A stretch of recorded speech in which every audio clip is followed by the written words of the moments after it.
Honorable Otto, the arrest happens even before the first session of the 12th Parliament. She's just been sworn in a day after she's arrested. What, honestly, does this spell for the next 5 years? Do you see this as a transitional term? I first of all, let me start with the last part. People are waiting for the transition. We are already in the middle of the transition. Transition is not like pressing a switch, then the light comes. We are already in the middle of the transition because we are seeing continued influence in the politics of Uganda by General Muhoozi Kainerugaba. So that is already the transition. You have seen his role in building the enormous good roads in the city. You have seen his role individual of arresting corrupt officers. Makinde now has over 14 senior army officers involved in corruption. We are now seeing his continuing role involving in partisan politics. So this is already transition. So those of you who are waiting for transition, it is a process. You have to accept it slowly. By the time you realize, the ball would be in the net. So this is already transition. And my prediction, you would see two things that would be delivered by Oboth. There are only two things left in that constitution. Other than that, it will be a piece of paper for pancakes. One, amending the constitution to allow the president to be elected by MPs. That one I can predict. It is coming. Why would that be? I've seen. I saw the atmosphere in Kololo when the CDF arrived. There was celebration. Yeah, okay. It's as if the president had arrived. No, the first amendment would be just in case. Why wouldn't if he was to become president, why wouldn't he go through a popular vote? Now there are two amendments I'm predicting. One, this one I am very sure because I want someone that be very careful. Don't play all your cards. He said, no, I still have two more cards and they need me for those cards. So one is because the last campaign, the security was overstretched. To see an old man of 82 years moving all over the country. It was now almost one rally per day, as opposed to 3-4 of those days. So in an event, in a likely event, President Museveni stands. He was doing maybe 2 a day. Yes. In a likely event, President Museveni stands in 2031, where I will be 87. So the pressure has to reduce, not running around in Komansimbi, Tababiri for rallies. No. You just concentrate on MPs, shoop, and then the 300 MPs come and elect you. So that means being a member of parliament is going to be do or die.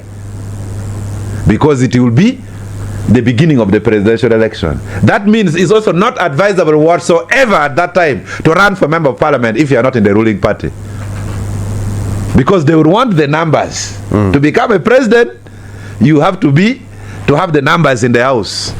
So if you are not in NRM and you want to run for member of parliament, it is not advisable. It means no one can easily be the president in the future unless you have majority in the house. So that is the first thing. The second prediction on that of the potential candidates on who is going to become president after 2031, who is afraid of a popular vote, being subjected to the popular vote, that aspects favor General Yoweri Kaguta Museveni. The second amendment which is coming is Article 208 of the Constitution. We are now saying that they will amend the Constitution to allow a serving officer to run for presidency. And mark my words, because as of now, if you're in active service, you cannot run for presidency. And who does that favor? When you are passing a law that anyone who is tall, huge, dark, with a black suit, with a yellow tie, it passes from here, commits an offense, it means you are targeting a call. Because all the specifications with a round face, all the specifications would meet him. So the moment you want to allow a serving officer to run for presidency, who are you talking about? There is one person who is fighting corruption. There is one person who is promising housing over the city.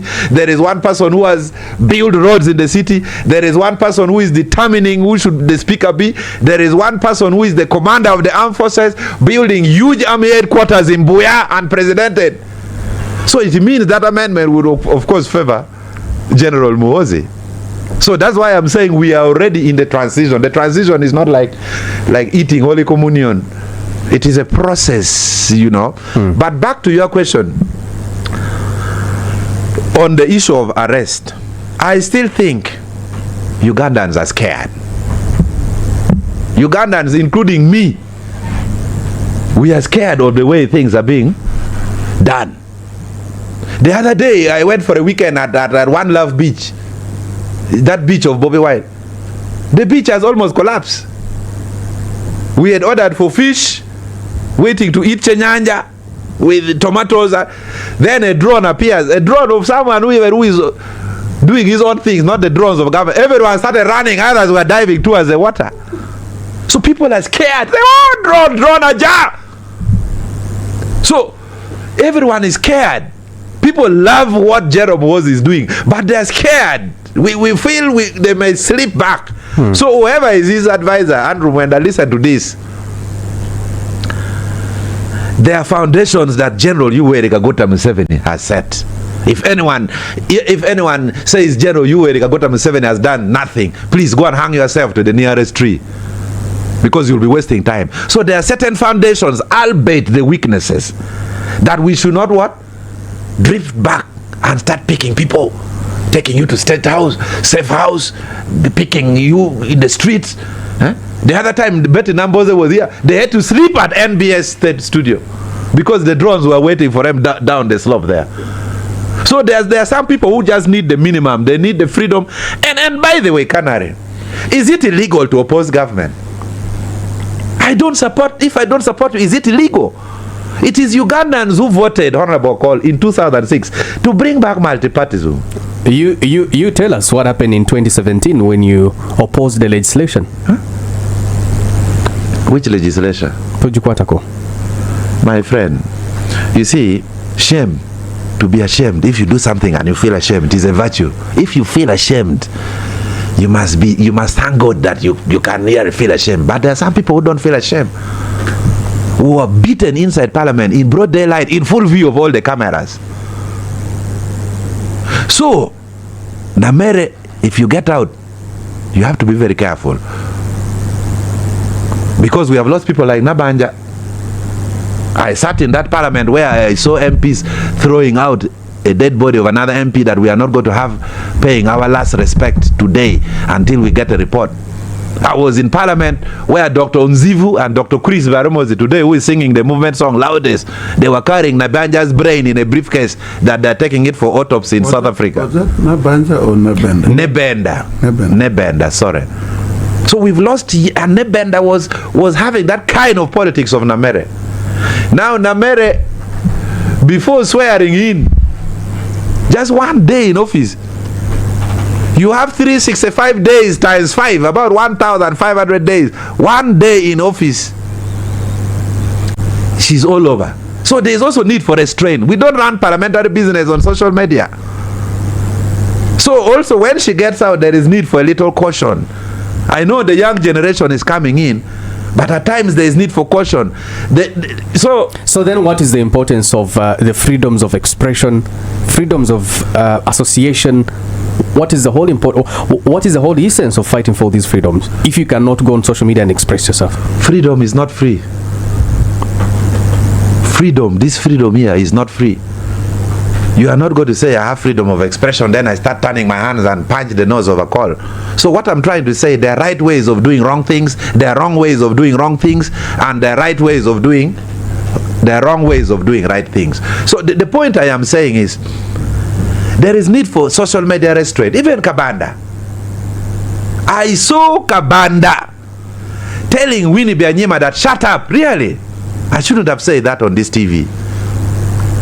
A young man of 37 years telling a mother that shut up. Really? That unprofessional. We are going to arrest you.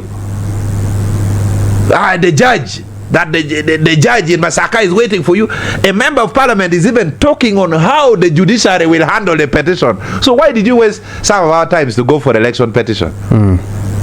So a person like Kabanda should be arrested for contempt of court, because you cannot say a judicial officer who is trying an election petition in Masaka is going to rule against Namere. Then the system, it means the war has gone to judiciary. So we need a little bit of restraint the way we engage our colleagues. I saw Kateshumba appealing to Kabanda, sir, my colleague, please keep me out of your business. And Kabanda replies, I'm not your colleague. So, I talk a lot, but Kabanda should know Muhoozi carries a gun, but he does not carry a gun. He's a civilian like me. So we civilian actors should have a lot of restraint and political courtesy. So Namere, when you come out, the world is not ending tomorrow. Uganda is not going anywhere. You exercise restraint, caution, safety first. Peace first, freedom later. The South Africans, the youth made a mistake. They said freedom first, peace later. Now they got independence from the apartheid regime. They are now chasing the blacks away because they were fighting for freedom without peace. So we need restraint, and President Museveni, the culture which President Museveni has brought Uganda, we should not accept any slight degeneration. We should only build where President Museveni has brought Uganda. To that extent, I would even want to clap my hands for the building that Jerome Muhoozi is doing in relation to fighting corruption. Where there is credit, we give credit where there is due. But this one of taking people's lovely children to the basement, that one, no. You disassociate. I dissociate myself vehemently, and I even want it to be written on my grave. Let's take a